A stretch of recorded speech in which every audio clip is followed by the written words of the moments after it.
So welcome to today's webinar. Thank you for joining us. Thank you for taking the time out of your busy day.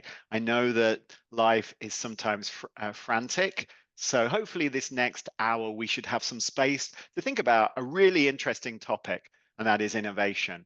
We're very fortunate to have Bull here, which we'll go through introductions in a minute, who has got loads of fantastic insights to share with you. So without further ado, let me introduce myself and then Dr. Bull Holland. So hi, I'm Dave, CEO here at Scrum.org. Hopefully some of you know me, maybe I've met some of you before. I'm based here in Boston, Massachusetts. I'm actually just outside Boston on a sunny Wednesday here in North America. But I'd like to introduce Dr. Bull Holland. Before I do that, though, I just want to describe a little bit of context. So probably about 6 or 7 years ago, I started talking to this organization, BMNT. I was introduced to it through a mutual friend because they were working on innovation. Hacking for Defense, some of you may be aware of. They were doing some crazy programs and projects, very innovative, very cutting edge. And I went down to San Francisco, actually to the Valley, to see them, and we started this conversation. And over those 6 or 7 years, I've learned a lot about innovation. And then finally, a little bit about a year ago, I was introduced to Dr. Bull Holland, who runs their education group at BMNT. So we have something in common, education. And I've been amazed by his journey into this space and the experiences that he's had. Obviously, Bull is not only a PhD, but also was in our services and has done some amazing things around the world. So welcome to the webinar, Dr. Bull Holland. Yeah, hey, thanks, Dave. I really appreciate that. That's an overly kind introduction. And I'm really looking forward to doing this. You and I have a good time talking about this. I'm glad we've got about 800 plus people to have the conversation with today, and really want to learn from what people think about what you and I think right looks like for how we might use these modern industry business practices we call innovation to pair with the proven methodologies of Scrum. And I think it's going to be there's two things I just want to highlight there. Number one, this is going to be a relatively informal webinar. Not that we're not professional, but we might not be as professional as we look. So as we go through the slides, there may be some back and forth. We may talk over each other. I apologize for that because we're ever so excited about the topic, firstly. And secondly, proven industry best practices, business practices around innovation. A lot of people think of innovation as a special secret thing, magic, as it were, And I think what Bull is going to introduce to you is these are very pragmatic, very practical tools that every Scrum team can use today, whether it's innovation around a story, a PBI, an individual item that you're working on the backlog, or whether it's innovation at scale where you're trying to build a new product or prove that the product actually isn't very valuable at all. Those tools are very practical. And I think that's the thing that's going to be really exciting about today's webinar. So the reason why I started talking to BMNT all those years ago was a phenomenon that I was seeing increasingly in organizations that historically, 20 years ago, 10 years ago, 15 years ago, innovation was the domain of the few. A small group of people were working on an idea. They then wrote it up in multiple requirement specs, did some proof of concepts, and then handed it over to the mere mortals, people like me, to actually implement. And I was actually working in an insurance company in 92, 93. I am that old. And this used to happen all the time. I was in their software development group, and we would be handed new products, new capabilities, very detailed, and we built the whole product and delivered it. What has changed is ultimately we're seeing this more regular innovation, both at the micro level and the macro level happening. And we live in an age now where the price of digital technology is incredibly low, and the ability to deliver to a mass market is incredibly easy. So this really is changing the landscape. And now, obviously, we're seeing with the impact of AI, two things that I'm very aware of here at Scrum.org.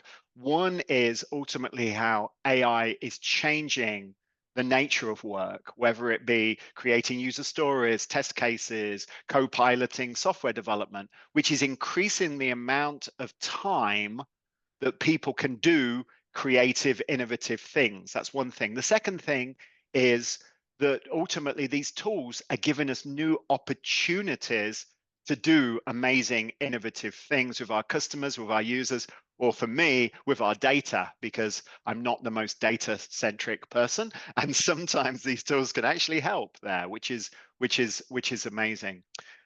But when we look at this opportunity, what we're aware of is a model that perhaps a lot of people organize. I'm not getting at Gartner. This is a Gartner model.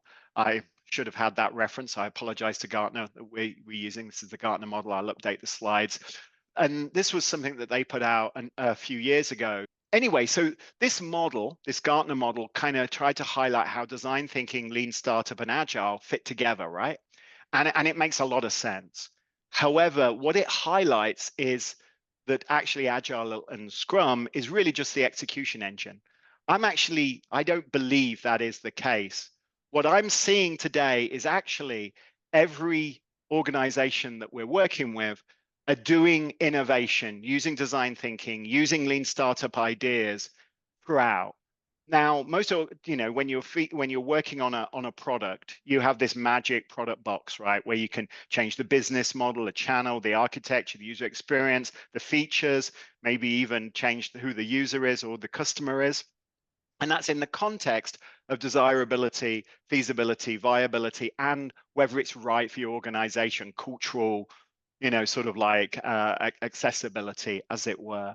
So we have the ability now to do innovation throughout the life cycle, at the large or at the small. And I'm hoping today, what Bull's going to share with you, and I'm going to give a little bit of commentary to, highlights that is the case.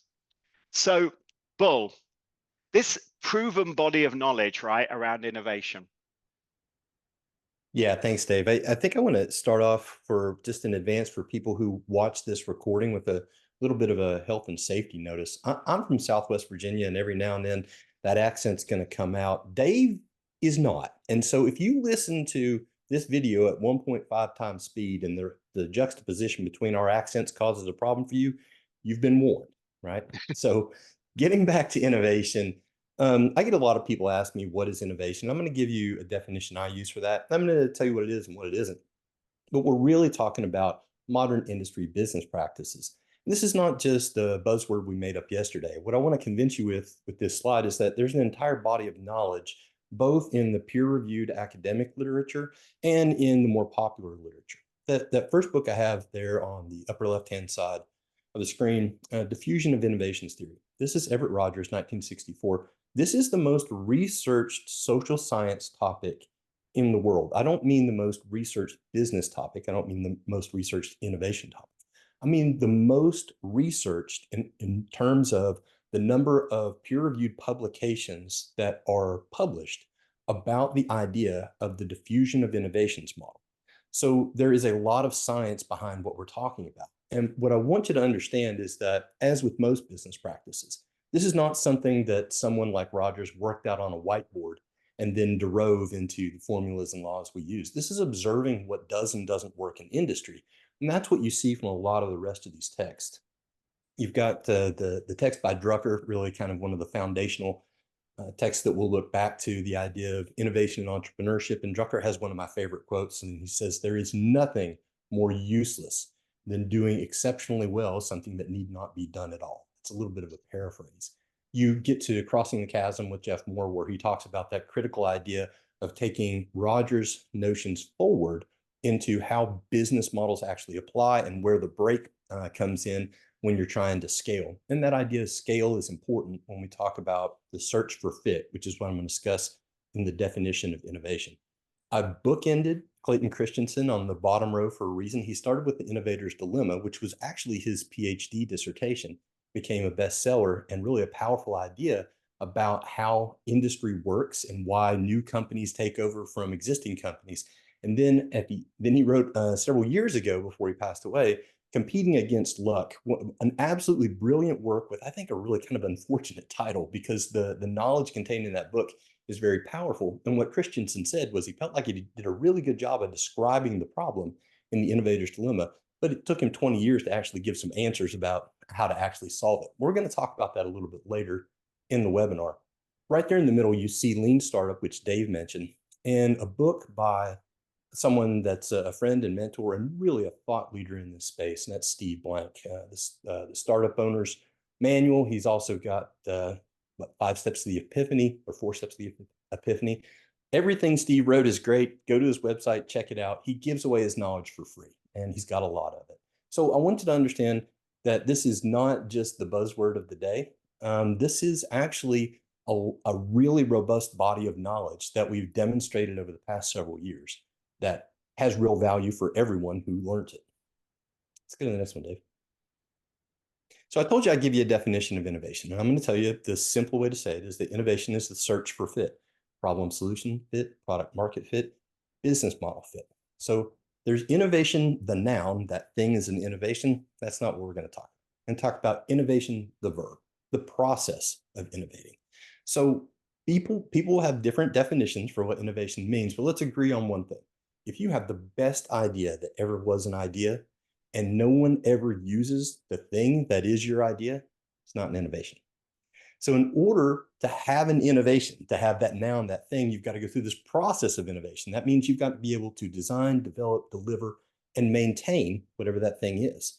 You need a business model. You've got to fit a business model to figure out how to do that. Before you can do that, you got to understand whether or not that product you have, there's actually a market for it. So you've got to do that search for product market fit. And before you can do the search for product market fit, you've got to make sure you understand the problem and you've actually got a solution for it. So you've got to do the search for problem solution fit.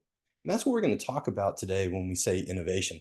Honestly, this is not a way to streamline your process to get to the right solution. This is a way to iterate over and over again. And mostly what you're going to do is find things that don't work so you can spend your time focusing on things that do. At BMNT, our CEO developed something called the innovation pipeline. And this is born out of years of trying to solve hard problems on the battlefield. Pete Newell was a ranger, an infantry colonel, and he ran something called the Rapid Equipping Force. And he took on big problems in both the wars in Iraq and Afghanistan. What he found was that he really needed to borrow some ideas from venture capital and then take them into the public sector space, where he really deeply focused on problems. So former CEO of GM, Kesselrig, used to say that a problem well defined is a problem half solved. And we really believe that. And that's a lot of what the innovation space is about. So if you know anything about venture capital, this may look like a venture capital funnel to you, where at the left end, you really got to focus on this thing called deal flow. And that's the idea that you get these functioning companies that actually have a functioning business into your funnel, and you got to decide which ones you're going to bet on to get them out the other side. Well, in our space, what we focus on, both for large corporations and for the public sector, is really getting problems into that left side. And we call that sourcing. And we're really just trying to gather up all what people think the problems are, the people associated with them, the ideas, any technologies associated, into that first step of sourcing all these things together before we go on to what we will say is the most important part of innovation, which is really curating that problem, making sure you understand it deeply and you understand what potential solutions could come out of it, but you don't start really looking at applying answers while you're curating the problem. And you've got to be able to prioritize all those things that came into your innovation pipeline. Discovery is the first part where we'll really start talking about what potential solutions are. We'll talk in this webinar about a few different tools we use for that, but what I want you to understand is that although this looks linear, it's actually loop linear. At every step of this process, you're going to learn more about your potential solutions, and that's what we really call innovation. This is where you're finding out what does work and what doesn't work, and making more rich and more robust each of those ideas that you brought into the funnel for the first time. The next stage is really where you're going to incubate some of those ideas. So again, this is a portfolio level view, not a project level view. You've got to whittle down at each step and decide how you're going to invest in these different ideas and these different projects to decide which ones are going to grow into maturity, and the last is transition. This is how we scale. This is when you get to a functioning program if you're in the public sector side, or a scaled business if you're in the private sector side. All those things come together in this overall pipeline so that as you've learned, each bit of knowledge you gain makes your product, makes your process a little bit better. So in the Scrum space, talk a lot about stakeholder management. And in the innovation space, we also recognize the importance of stakeholders. We take a slightly different view, but it is really slightly, it may even be nuanced. So when we talk about stakeholders, what we want people to do is build a stakeholder map. And let's look at this through the lens of both corporations and public sector entities. You really have, and you get down to these basic personas when you're looking at stakeholders. Someone is the decision maker. Unfortunately, in the public sector, oftentimes that is a committee, which is the antithesis of what we'll teach in Scrum and Agile, that you really need to have one product owner. The reality is that's not always the way it works in the public sector in particular. Going over to the people who've got to have buy-in and support, you need to distinguish these two things. Some group of people, or hopefully one person, is the decision maker, but they are influenced by other people that they look to for advice. You've got to understand who those people are. You need to be talking to them and learning from them, because as you get down to those key partners, you need to make sure you understand the distinction. So someone who has buy-in, or you want to get buy-in, again, that's an influencer of the decision maker. Key partners between the public sector and the private sector, key partners in the public sector might be the people who are going to do your contracting. They might be the people who are in charge of policy. Key partners in the private sector are almost always going to be your suppliers. They're going to be the people that you need to get, whether it's goods and materials from, and all the other people you need to meet, whether it's your marketing channels or sales channels. So those key partners are someone to understand when you're looking at the business model level of this, both in private and public sector. The users are the users. In the public sector, we'll call them beneficiaries. In the private sector, they're customers. And so there's a key distinction there. And the distinction I'll make, we'll get into a little bit later. Beneficiaries don't have a choice and customers do. It becomes really important when you think about how you're going to innovate for your project. Technical experts are technical experts, whether you're in the public sector or the private sector. But there's this last group of people that I want to talk about for a second that are saboteurs. And when we put this slide up and I talk to people about this, they immediately think evildoers. Those people who are out there trying to undermine you and stab you in the back and take your ideas. That's not really who I'm talking about. Those people exist, but that's not what I want to focus on. What I want you to think about is, no matter where you work, public sector, private sector, if you want to make change, which no matter how you define innovation, it's going to be about change. If you want to change something, you're changing something for another human being. Some of those people don't want to change. Some of those people are doing what they honestly believe is the right thing for the country, for themselves, for humanity, for the business. And if your thing is going to change that, they're probably going to resist it. The value of understanding who those people are is that if you really, really genuinely develop some empathy and try and listen to them and understand them, then at least you can be forewarned, and forewarned is forearmed, about how the changes you want to make are going to affect them. But maybe by talking to them, you can help them understand and turn them into a key partner. I'm not saying that there's a magic sauce to do that. I'm saying for sure, if you don't think about who those saboteurs might be and trying to genuinely understand their point of view, then if you don't get a negative impact from them, it'll just be by sheer luck. So focus on that topic area and those people, not from the lens of that they're evildoers, but from the lens of they're trying to accomplish something, and understand how what you want to do might negatively affect what they believe is the right thing to do.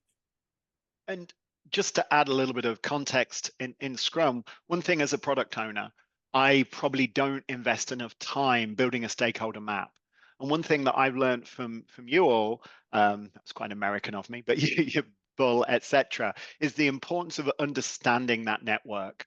Now, this isn't unique just to innovation, but actually many of the things that we're developing as a product owner are innovative in the small or in the large, and actually spending that time understanding those constituents, I think is the word you use, Bull, quite a lot, is crucial. Looking at the dynamics around that and investing a little bit of time. Now, obviously I have a trainer network, I have learners, I have a team, I have the owners of Scrum.org. As a product owner, spending a little time thinking about that, making it transparent, can be incredibly valuable.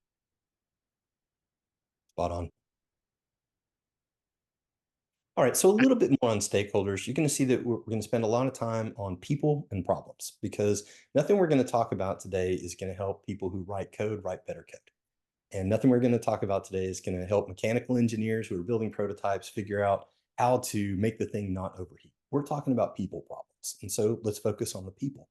When we look at each of those stakeholders, it's worth our time to put them on this sort of a matrix to understand who has influence and who has power and who has interest. Sometimes people don't have a lot of power, but their high level of interest can be contagious, and they can help spread the message about how good what you're doing is.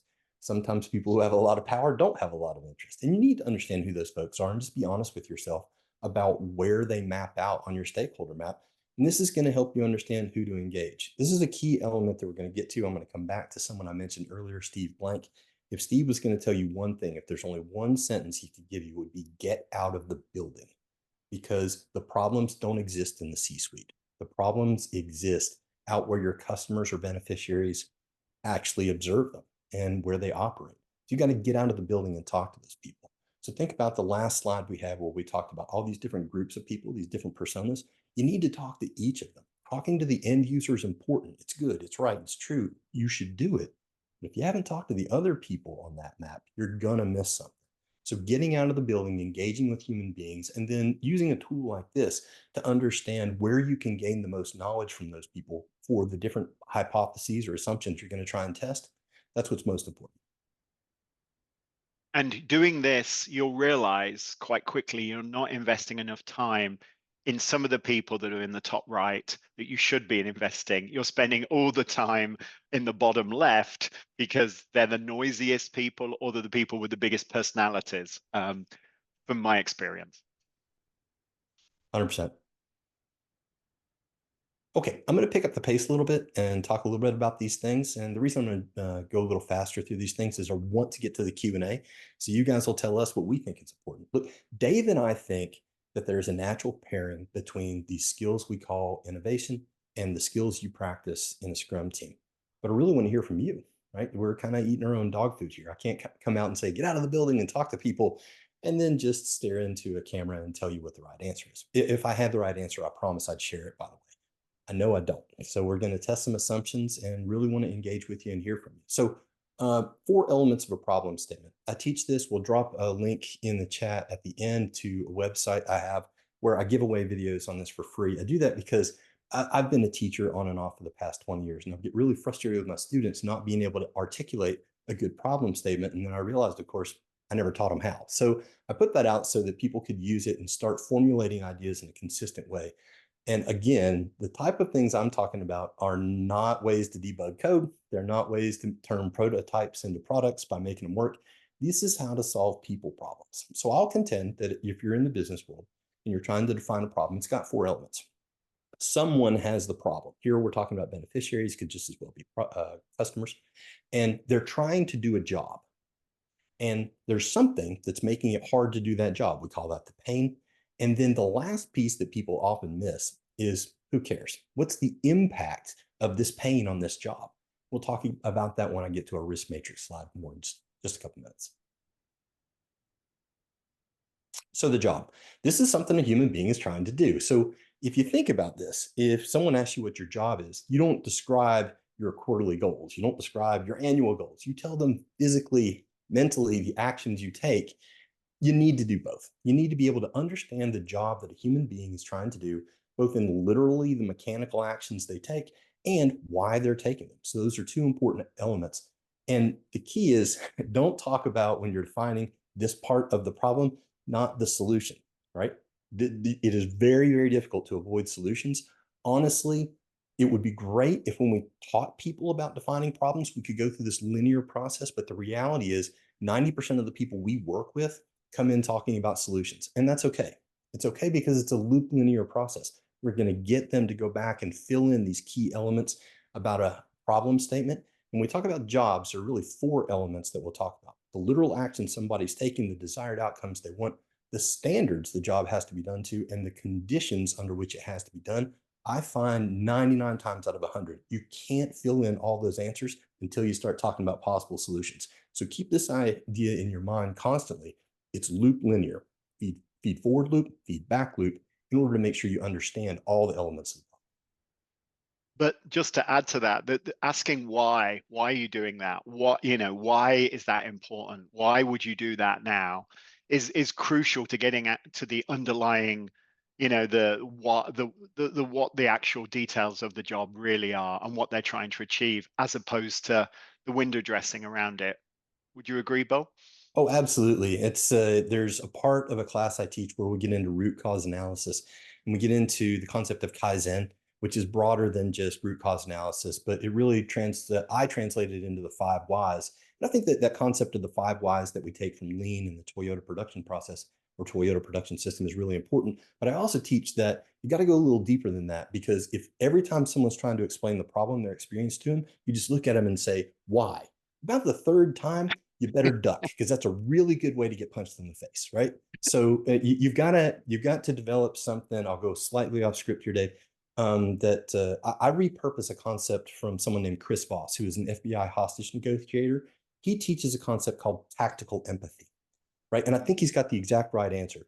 The way I repurpose that, if you think about what Voss's job was, somebody's got a hostage and they want to do something. Voss doesn't want them to do that. So he's developing techniques to really empathize, not agree with, but empathize with that person so we can truly understand them. But he wants to manipulate them to do something they don't want to do. We're going to use that a little differently in what we teach, is that you're genuinely just trying to understand. And if you use some of the techniques that he uses, you can really communicate to people that you genuinely, honestly want to hear what they have to say. And you're not just waiting for them to finish speaking so you can start talking. You're really trying to listen to them. So understanding why, Dave, I couldn't agree more. And using some of those techniques that we talk about when we do discovery interviews, we found to be really powerful with quickly gaining people's trust, because it's genuine. It's not a trick. You're really trying to understand from them what their job is so that you can help them solve problems. And we are not implying that doing Scrum and running product development is like hostage negotiation, even though sometimes it does feel a little bit like that. Right. So the elements of a pain. Pain only matters when it's connected to a job. Remember, this is what's making the job hard. If there wasn't a pain, there wouldn't be a problem. Some people will contend the pain is the problem, and the rest of the stuff is just window dressing, to borrow Dave's term. I will tell you, you can't really solve the problem if you don't understand who has it, you don't understand what they were trying to do, and you don't understand who cares about it. The person, the job, the pain that we're going to talk about here, and then the impact. Pains have a lot of different ways they manifest, but I want you to think about the pain in 2 specific ways. Sometimes someone's trying to do a job, and the pain is an effect to the mission. So when I was in the Army, if we have to do a road march, then we have to get a group of people from a certain place to another place in a certain amount of time, right? So if there's something that makes that harder, like we're carrying too much weight, we may not achieve the mission to standard. So that pain of carrying too much weight is affecting the mission. Conversely, same scenario. You are a soldier. Your job is to move from point A to point B. The pain you experience is that you're carrying too much weight. The impact is it's physically injuring you. So now we have a pain that is felt by the beneficiary or the customer themselves. You really got to distinguish which those things you're trying to focus on when you talk about what the pain is. This is why understanding what the job is so very important. So you understand, is the pain an impact to the individual human being, or is the pain an impact to the mission? So those are the 2 ways that I want you to start thinking about how to define the pain, because they really matter depending on which way it manifests. Okay, a risk matrix. This is the impact side. So if you've ever seen a risk matrix, this is a standard one. Some people will invert the axes. Some people will change it up a little bit different. Some people get really specific and have a Likert scale on 1 to 5. I always thought that Dr. Likert's name was pronounced Likert. Turns out I've been doing it wrong for about 25 years. It's Likert. And so when you do those 1 to 5 scales, you can come up with a number and really quantify this. I'm not a big fan of that, because then you got to go back to say, well, how scientific was the number that you put in there? Was it Was it 3 or really was it 4? And there's the reason that the Fibonacci sequence is so important and powerful when we talk about ordering the importance of jobs in a product backlog. And you'll see you don't have that when you use this 1 to 5 Likert scale type method for defining the impact. But all we're trying to do here is figure out how likely is it that this problem is going to manifest? And if it does, what's the consequence, right? So when you're doing your discovery interview and you're asking someone, hey, what happened the last time that you experienced this problem? And they say, we just sucked it up and drove on. Well, that's probably not a problem we're solving, right? And it'd be asking the same question. The answer is, well, I cried for days. You might be onto something. That's probably a place to focus. And so just because it is a low likelihood problem doesn't mean that it isn't worth solving. For instance, the trillion-dollar global insurance industry exists for low likelihood but catastrophic problems. So understanding whether or not how likely it is the problem will manifest itself, and then why it matters, that's what's going to give you the impact. This is critical because you've got to eventually be able to prioritize these problems to decide which one you want to solve. And the point is doing this continuously and refreshing this understanding throughout. If you're at a Scrum team deciding on building a brand new product, this is at the sort of more macro level where you're deciding key features of the product, key capabilities, key elements of it. But it also can be in the micro level when you're actually reprioritizing the backlog based on learning and looking at where things are more valuable now than you understood because you've actually built some stuff, delivered some stuff to customers and got some feedback on that, right? Completely agree. Okay, this is a value proposition canvas. This is from the company Strategizer, which is founded by Alex Osterwalder. This is one of the most powerful tools that I've seen in innovation because it takes all those elements that we just defined in the problem on the customer side, and it allows you to get a team together and start iterating on what possible solutions are. We could literally talk about the use of this tool for a couple of hours. So I'm just going to hit the highlights here. What I want you to understand is that the problem exists whether your possible solution ever comes into existence or not, right? The customer, the beneficiary, they have a problem. The right-hand side, define that problem separate from what you think your solution is. Then you can start iterating back and forth. The idea that I want you to hold on here is between that pain reliever and the pain. A lot of people want to talk about their different products and features and the product specs. That's not what's most important. What's most important is how a human being is going to use that product or service in order to solve a problem. That's what constitutes a pain reliever. Sometimes it's incredibly straightforward. Sometimes it's incredibly complex. These are people problems, and that's why we go back to that stakeholder map. You got to figure out who it is you're actually talking to really understand the problem and the potential solutions. Okay, so I enjoyed this one. The slide builds a little bit. So Jules-Henri Poncard. I apologize to anyone who can actually speak French. That's the best I can do. That idea of a relationship between a pain reliever and a pain is what I want to hammer home in these next couple of slides, because in reality, that's all science is. It's the relationship between objects. So Poncard was more of a mathematician. Non-Euclidean geometry is really what was his mainstay and where it started. But his overall idea and his description about mathematics and science apply to us when we talk about social science and the people problems we're going to talk about. So go to the next one, if you don't mind, Dave. What I want you to see through these 3 different statements that he makes is he's saying the same thing over and over again, sometimes in a little more terse way than is necessary, but it's the idea of the relationship. So I introduced that notion of the pain reliever and the pain because that's what I want you to constantly think about. It doesn't matter if you define the problem expertly if you can't find the relationship between that problem and how a human being would use a product or service to make it a solution. Let's go to the next one, Dave. So this idea about how you come up with hypotheses and assumptions is critical to how we'll move forward. You've got to have some background and understanding, but it's really your intuition that's going to let you get started on that process of inventing, of innovating, and go through that pivot process to figure out what works and what doesn't. And I think that is so, so important.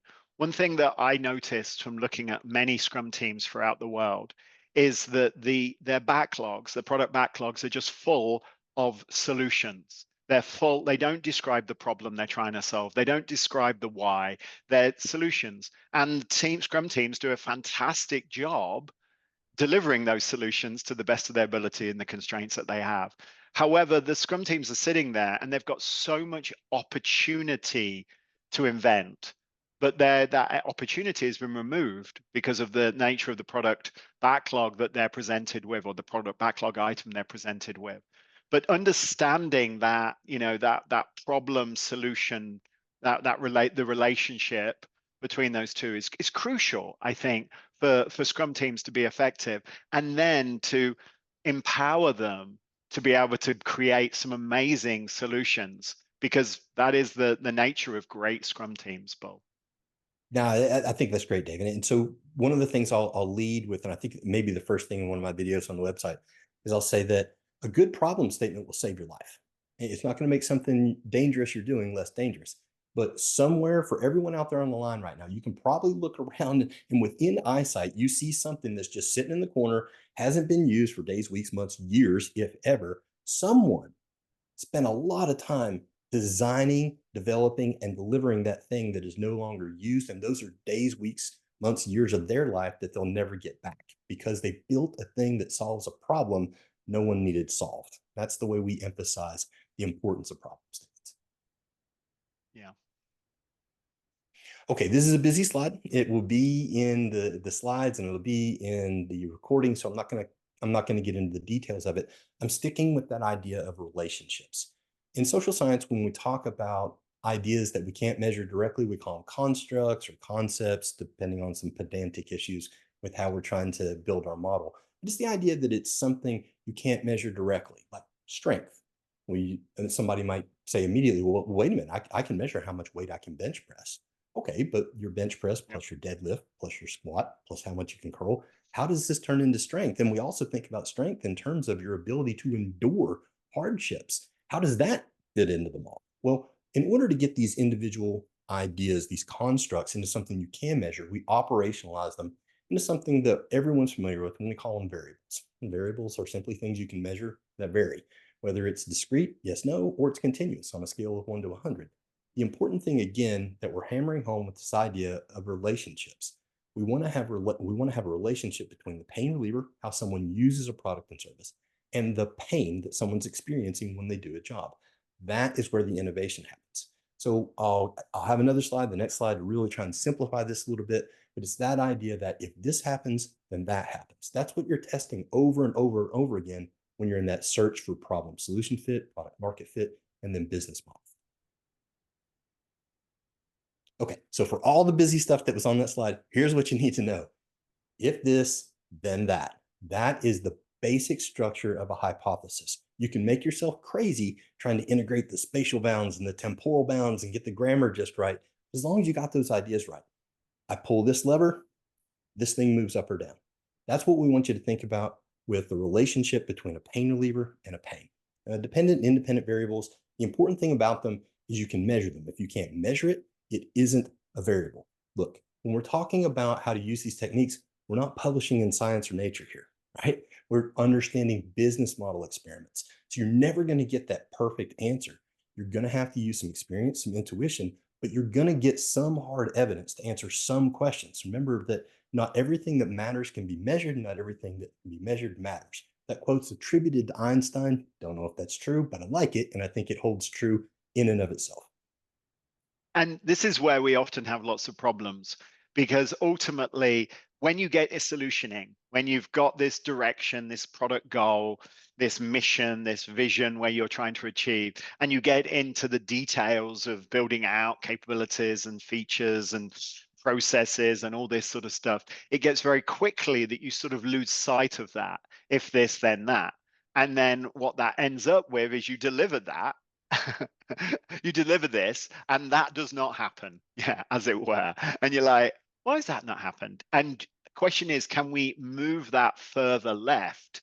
Yeah. Is our mission, right? Can we actually make these surprises cheaper by moving left? SpaceX is a great example of this. They blow things up all the time, but their entire mission in life is to move, if this, then that, earlier, so it's cheaper to find out whether it's actually worked. Yeah, absolutely. When Musk took over Twitter, now X, I think one of the first statements he put out was, "Hey, we're going to get a lot of stuff wrong. Tell us what it is so that we can figure it out." And with your idea of moving left, I won't. I don't have this quite right yet. I won't contend that this statement is stands for time immortal. But I like to think of is Scrum is about doing the thing right. You give an experienced Scrum team a job, they can get it done right, quality, value, done, increment, well done work. I think when I think about innovation, I think about doing the right thing. Right? Yeah. Is back to Drucker's quote: "There's nothing more useless than doing very well that which need not be done at all." And a lot of times, what innovation is about is it's going to be about saying, "No, we shouldn't do that." So you spend your time on something else. Yeah, and I think an important point is the Scrum team ultimately can be very inspirational, can actually do that as well as Yeah, actually doing the final thing right. The absolutely. point is now it isn't a linear waterfall type process. It's Mhm. now a very iterative process as you try to do a little bit of this, try to do a little to try to understand that is this working? Does this work? And I know that you've tried to do that a lot working with Scrum.org sometimes, and you get very frustrated by us going, well, have we really got time to do that now? Wouldn't it be better? But that is, that is ultimately that push left is what we're trying to get to. Yep. So last point I want to hammer home here with this idea I've talked about with relationships. This is a clip from Dr. Christensen. He gave a great little 5-minute presentation on this concept of jobs to be done. The idea is that every human being, when they buy or consume a product, they are hiring that product or service to do a job for them. That's what I would call a pain reliever. So it's not that your DeLorean now needs 1.21 gigawatts, right? It's that you can use it to go back in time. It's how a human being uses those product features. So you get a spec sheet that tells you the size, the weight, the power. That's great. It's important, but it's not until you understand how a human being is going to hire that thing to do a job. And that job is to relieve a pain so they can get the job, task, role, duty, responsibility they have done. Yeah, and asking that question, I don't know, for all the 900 or so people that are on this webinar, when you look at your backlogs, when you look at the work that you're working on, how much do you know about the context of that work? How Yeah. much do you understand the job that is being done? Yes, it might be just updating a field, or it might be just allowing, I don't know, Japanese characters to be entered or whatever. But the question is, that context, that job to be done is so important, right, Bull? Yes, sir. Absolutely. So what we've very quickly provided is a bunch of things, tools, as it were, innovation tools. But that sits in the context of Scrum, right?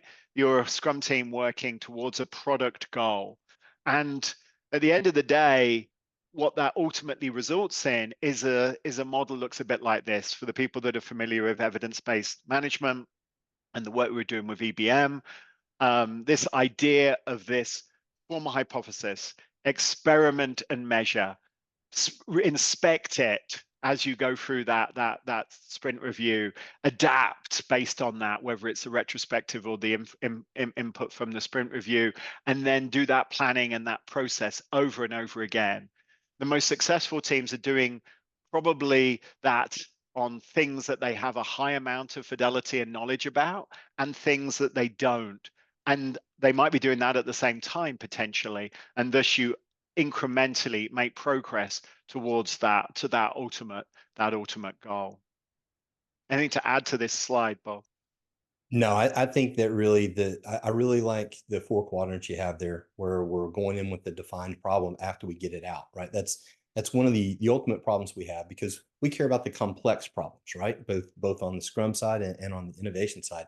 The simple problems where we know the problem, we understand the solution, we're just trying to make it better, squeeze that 1 millionth bit of error out in our Lean Six Sigma process. That's good, right? True.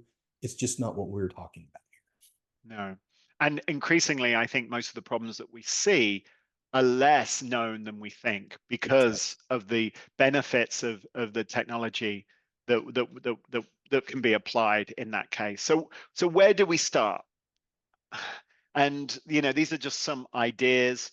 There's obviously more to come about this, but innovation happens throughout. It's not a discrete phrase. Every sprint should include some learning and experimentation. And I know you're going to say, well, my boss doesn't think that. It's all about getting the work done because that's how we're being measured.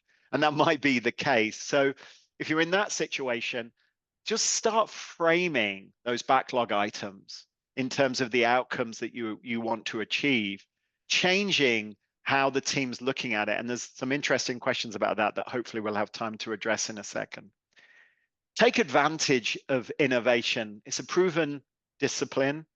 There's so much great stuff. I know that the Startup Owners Handbook, the Bob Dorff and Stephen Blank's book, changed my life. There's no other word for it. I was working at TaskTop with Mick Kerson. It was a startup, and we took that manual and we implemented it. Even though it caused a lot of pain on an hourly basis, it was incredibly powerful. These techniques really do work. Think about product market fit. Think about problem definition. Think about those things and apply it to the work you're doing. Problem statements are key. It's something that I've only recently learned, and I'm spending a lot more time with the team trying to understand the problem we're solving rather than focused on all that. Yeah, we sort of know, let's get on. And it's not wasted time. Obviously, if it becomes a ridiculous amount of time and you're not actually doing any proof points about or questioning any assumptions, it can be challenging. But invest time in the problem statement. Bull mentioned the website with some materials. Have a look at that. It's great. And you need that evidence. So that's feedback loop, getting real evidence. Look at using the product backlog really and see what is missing in terms of the evidence that we would need, build those measures into those PBIs so that we can effectively make progress. And there's one more thing. So my mum worked at Sainsbury's supermarket for 30-something years, and she recently retired and she's very happy. She's currently in London drinking cocktails overlooking the Thames. She just WhatsApped me. So she says, thank you to Sainsbury's for that. She was working on the checkout. She was working on the cigarette counter. She was working on these things. One thing that she was always very frustrated, right, of the challenges that she was working with. And because the boss, the systems, the organization, she was just a small cog in an incredible system and a very successful organization, Sainsbury's. Now, she had so many great ideas about how self-scanned worked, how the cigarette canner could be much more effective, etc. I believe, and I think Bull and I share this vision, that if we can give these tools to everybody, take these tools and help Scrum teams and developers, etc., use these tools, that ultimately this can empower and drive innovation. Give those right tools, provide Scrum and this process for exploring these ideas, create that network around those people, and then ultimately organizations in this new AI world will be able to rapidly innovate because of everybody that works there rather than a few. Democratization of innovation is my dream. And I think that the tools that we talked about today are some of the tools necessary to do that. Yeah, this is what really got me fired up about this idea is that, I was working at the Army Research Lab. I was teaching soldiers about innovation. I was happy, and I had friends who were teaching at Stanford. Our CEO, Pete Newell, he teaches out there. And he said, Bull, you got to democratize this knowledge. And I swallowed the hook. And so we've been working on it ever since. There is this exquisite knowledge where I teach at NC State, and I'm an adjunct at a community college out in Arizona as well, where we're teaching graduate students all of these concepts. They're getting every bit of it. And I think that most of the people that are watching us today probably don't have the money or the time to go and get that kind of education. So the mission I've taken on is figure out the really applicable parts of that we can bring down in an amount of time and for an amount of money that people can actually consume and use. And that's what I mean when I say democratizing innovation. Exactly. So if you've got any ideas how you can help in this democratization of the ideas of innovation, feel free to reach out to me or Bull about this. Now, we've only got a few minutes left, I'm afraid. which is always annoying that we don't have as much time as we want. But there's a few questions, Bull, that have come in that I just want us to at least get a couple of them. There's one question from Stefan Linert. He asked, how do you get basically the development team to be motivated about actually getting interested in problems and solutions rather than doing work? Obviously, he has got the challenge of a team that have historically been measured by just getting work done rather than thinking about the solutions that they're creating. What do you think about that one, Bull?